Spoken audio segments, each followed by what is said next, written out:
Welcome to Popternative, where we dive into topical discussions from the worlds of pop culture, social media, and sports. Here is your host, Peter Remoliotis, aka PD Beats. Hello and welcome to Popternative. This, of course, is the podcast and talk show where we have digital discussions on the worlds of TV, film, news, music, everything really depending on the guest. We talk about it all. As always, I'm your host, Peter Remoliotis. On social media, you know me as PD Beats. My guest acts, sings, does a lot of really cool things. You'll recognize her on American Housewife, Zombies, a lot of cool things, has a lot of really good music. Meg Donnelly is with us. Meg, welcome to Popternative. Thank you so much for having me. Did you always know that you were going to wear many hats and do the singing and doing the acting and not just kind of do one facet of the entertainment industry?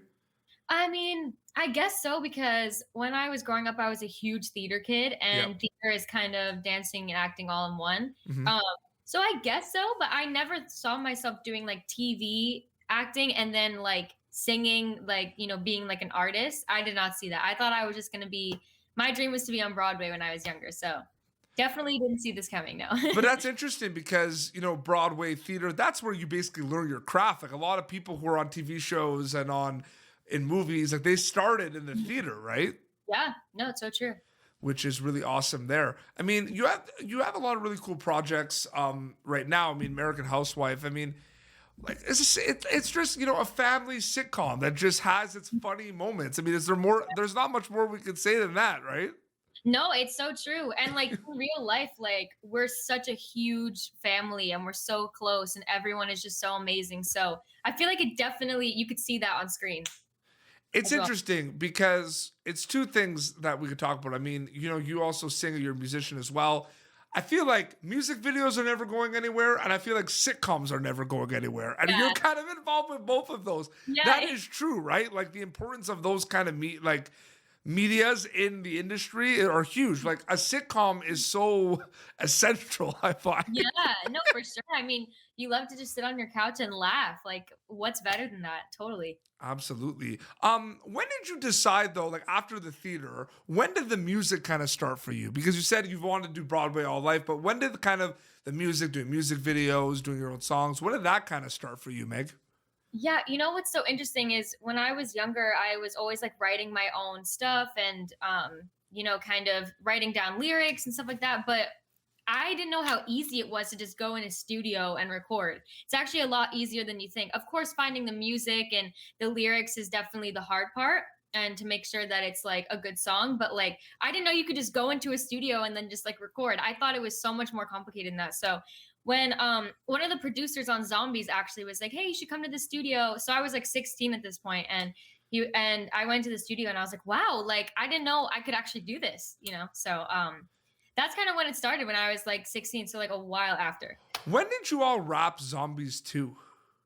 When we wrapped 2019, so like summer of 2019, and then it didn't come out until February 2020, like a month It's before. crazy how those movies till this day still just kind of like the fans are just so dedicated. I mean, you know, like you make a movie, you know Zombies, you know it's gonna be special, the cast, crew, and everything, but you have no idea what it's gonna be, right? Especially Milo and I had no idea. Like we were so honored and grateful to be on a Disney Channel original movie. We were like, this is crazy. It's like High School Musical, like yay. But we had no idea that it was going to be the way it is now. We really did. It is crazy. What's the kind of story about that we'll get back to American Housewife, but about Zombies quickly. What was something, did you get a text or a message? Like what was kind of a moment where it was kind of like a foreshadowing that like, wow, like this movie is a big deal. Did anything happen? I remember literally a week after it came out, like a week, 7 days after the movie premiered, Milo and I went to Barnes & Noble at the Grove in LA, and we were expecting like, I don't know, 20 people to show up maybe, because it was like a CD signing and the music hadn't even been out for that long. And we were like, okay, we're just going to go here and see what happens. We showed up. There was like over 200 people. They all knew all the lyrics. They knew like every single word to the song. People already had their like, because costumes and merch hadn't even come out yet. So people like made their own costumes and like was all dressed up and they knew all the characters. And we were like, what? Like that was the moment where Milo and I were like, we did a movie. Like, and this is happening. Like I that's saw. It's funny. One of the coolest things too is that prank that you did with the cast, where yeah, on the bus, the tour like going bus to with the the fans. circus. Yeah, yeah. That was amazing. That was so much fun. Wow. Yeah, Yeah, that was a great day. That was it, awesome. it's crazy. I mentioned, you like, you sing, you act. That's storytelling. I wanted to ask you, what is your, if you could, maybe two things because it might be hard to answer. What is your favorite thing about being a storyteller?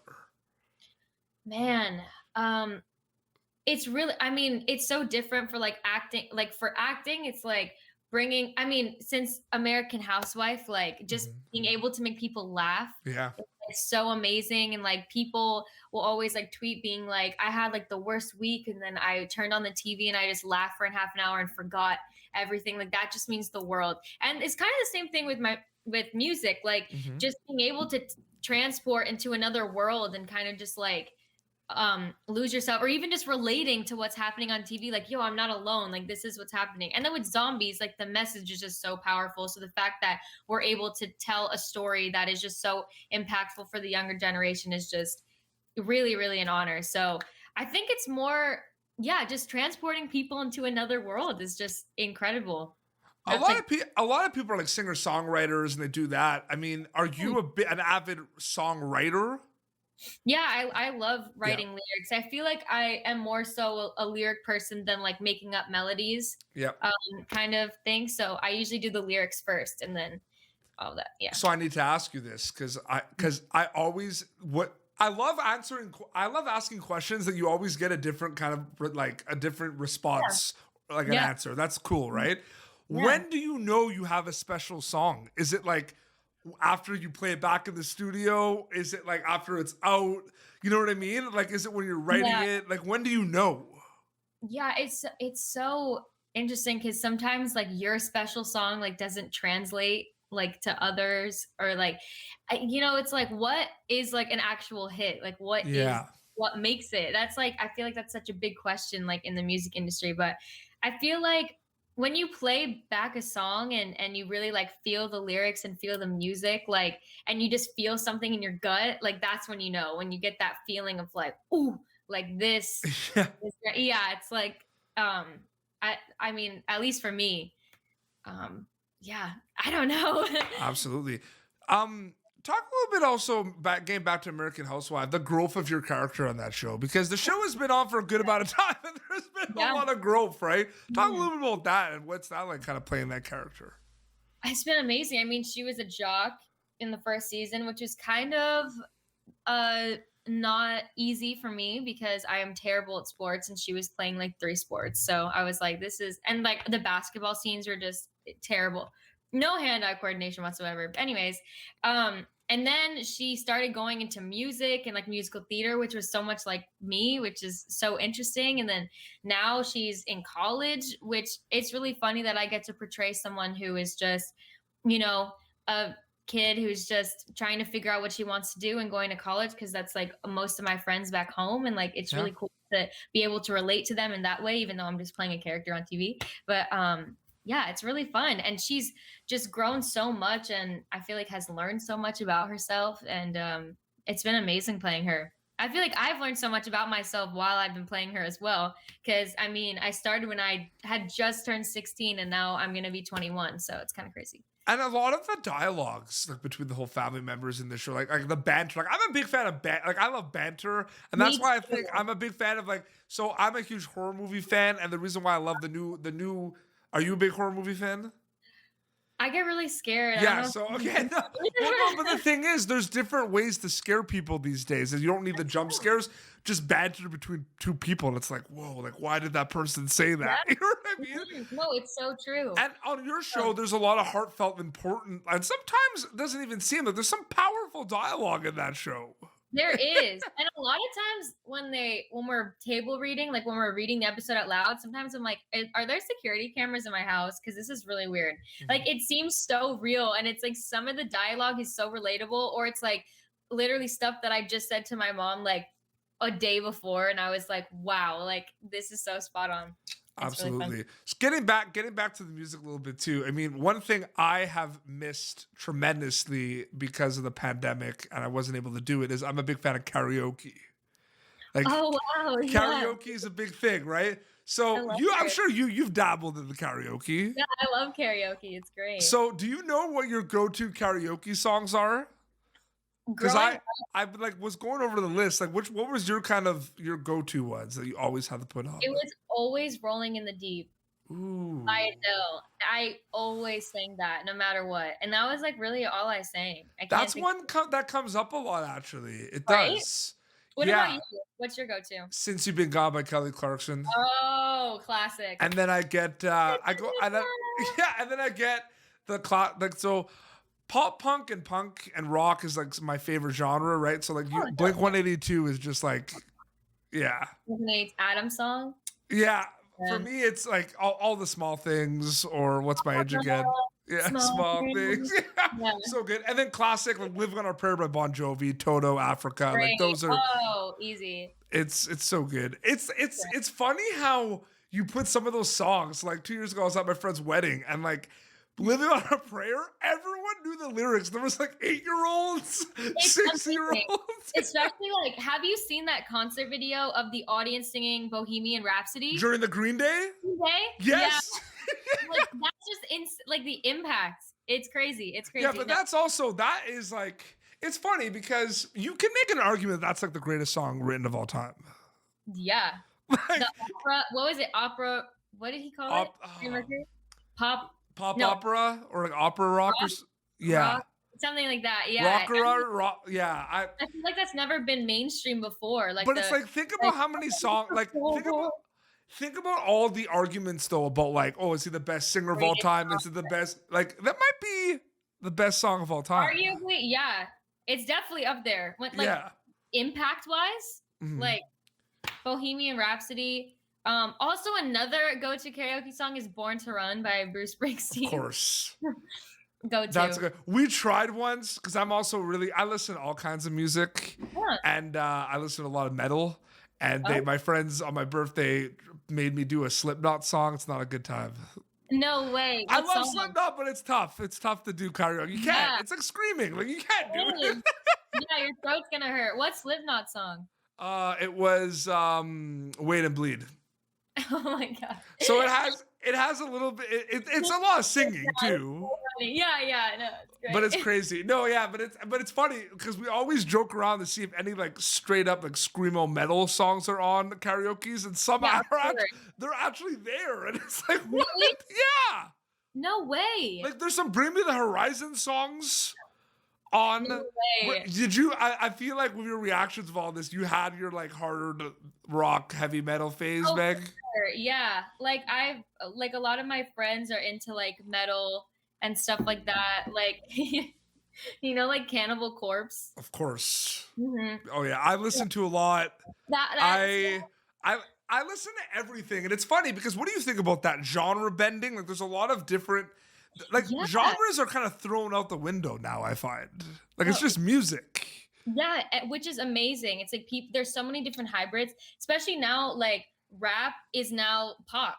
Like not real. Like if you look at the chart, MGK. Look at guys like Machine Gun Kelly and Youngblood. They're doing like pop even punk. Like pop music. Like it incorporates like the 808s and the trap beats as well. Like it's just all coming like one. And then someone like Lil Nas X doing like country, and then everything's just blending together. And it's really cool. I love it. What is your go-to music though that like you listen to like all the time? Do you have something like go-to?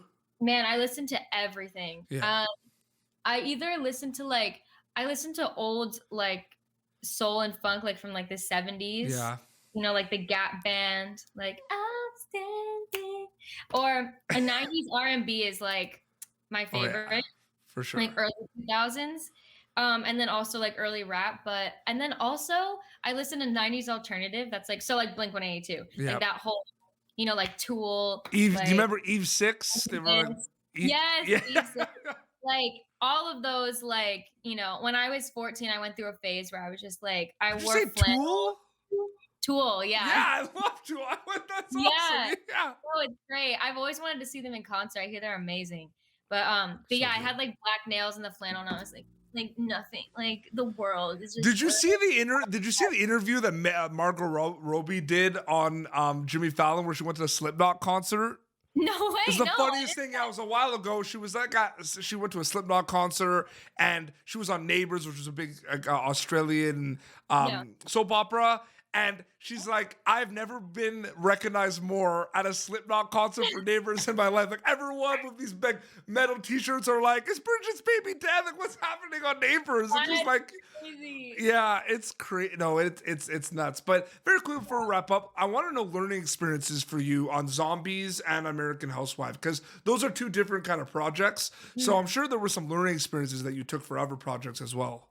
Of course, yeah. On American Housewife, I mean, it's been 5 years, and from like 16 to now, like turning 21, like that's a huge like chunk of your life where you're just like growing and learning. And I feel like I'm such a different person than I was back then. But everyone in the crew, Yep. and like not just the cast, but the crew, like we're all such a huge family. So they've just taught me so many lessons, and especially from Diedrich Bader, who's my TV dad, like he is just so amazing. And he's taught me so many things about the business, and he like really holds my hand through like the whole.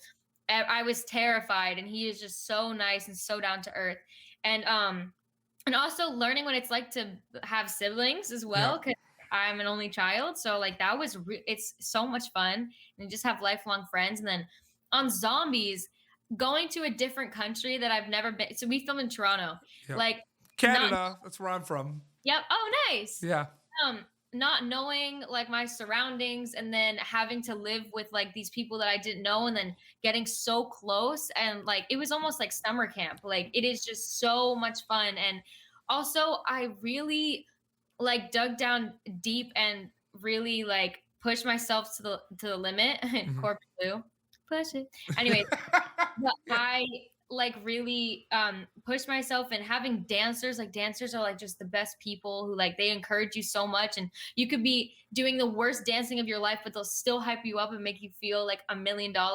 And it really like taught me so much confidence. And I've definitely learned a lot of myself, like when I was on the first Zombies. Amazing. And your screen dad on American Housewife is in one of my favorite movies of all time, Napoleon Dynamite. It has one of the greatest scenes of all time. Bow to your sensei. It's like the greatest thing of all time. Yeah. Oh, so that good. movie's so good. I love that movie. Diedrich has been in literally everything. Like every time I turn on my TV, I'm like, oh, there's Diedrich again. Yeah, I think he had he had like a small cameo as like a robber in Euro Trip too, I'm pretty sure. Oh, I would not surprise me. Yeah, I'm pretty sure. I think it was him. But Meg, thank you so much for coming on Popternative. Of course. Thank you so much for having me. Where can people follow you on social media to keep up to date with everything?